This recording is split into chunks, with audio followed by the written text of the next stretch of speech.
আচ্ছা, এখানে হচ্ছে 9 বলছে assume the risk free interest rate 4%, তার মানে আর হচ্ছে 4% কন্টিনিউয়াস কম্পাউন্ডিং। ওকে, ডিভিডেন্ড ইল্ড সাধারণত একটা দেওয়া থাকে, কিন্তু এখানে হচ্ছে ডিভিডেন্ড ইল্ডের অ্যামাউন্ট দুইটা দেওয়া আছে। যখন দুইটা দেওয়া থাকবে তখন কি আমাকে একটাতে আনতে হবে। একটাতে কিভাবে আনবো?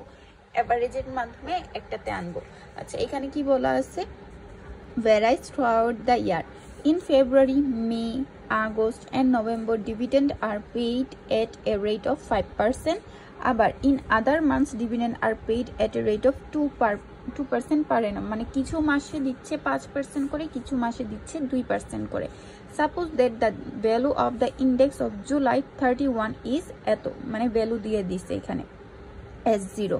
What is the futures price for a contract deliverable in December 31 of the same year?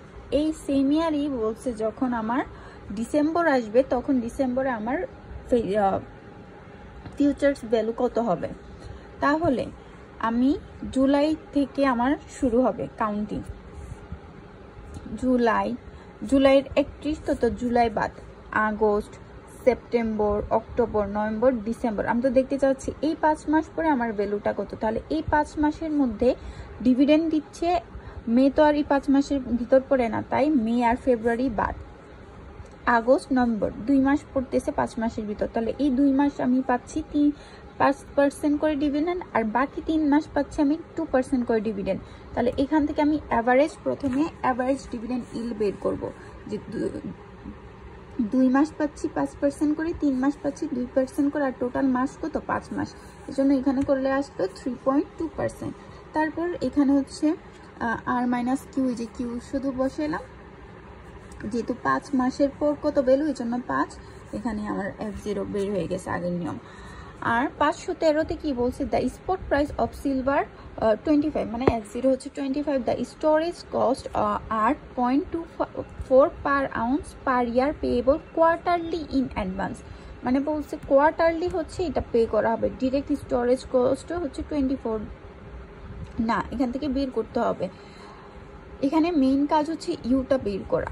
Assuming the interest rate পার অ্যানাম হচ্ছে আর হচ্ছে 5, আর টাইম দেওয়া আছে হচ্ছে 9। তাহলে আমার এই কস্টটা কিভাবে বের করব? আমার হচ্ছে 0.24 দেওয়া আছে, যেহেতু কোয়ার্টারলি বলছে তার মানে 4 ধারা ভাগ হবে। 4 ধারা ভাগ করলে এখানে থাকছে 0.6। প্রথম 3 মাস হচ্ছে 0.6, পরের 3 মাসের ক্ষেত্রে আমাকে কি এই ভ্যালুটাকে কি প্রেজেন্টে কনভার্ট করতে হবে। এই জন্য প্রেজেন্টের সূত্র ফলাইছি 0.06 ই এক্সপোনেনশিয়াল -05 রেট, আর এটা হচ্ছে প্রথম 3 ভাগের 12, কারণ কোয়ার্টারলি কত 4 এরকম। তাহলে এম এর মান কত আসে 3, এই জন্য 3 ভাগের 12। তারপর আবার এটা, তারপর এখানে কি 3 মাস চলে গেছে, তাহলে পরবর্তী 3 মাস কত 6 ভাগের 12, এইভাবে হচ্ছে আমার এখানে আসলো। তার মানে প্রথম 3 মাস, তারপরের 3 মাস, তারপরের 3 মাস, এইরকম করে এটা এইভাবেই করতে হবে। এখানে করলে আমি ইউ এর মান পাবো, ইউ এর মান হচ্ছে এখানে বসাবো, আর এখানে টি কত বলাই ছিল যে 9 মান্থস, তখন এই টি হবে 9 ভাগ 12, 9 ভাগ 12 করলে হচ্ছে 7.75 আসে। এটা করলে হচ্ছে মিলে যাবে। বুঝে গেছে? না বুঝলে আবার বলো।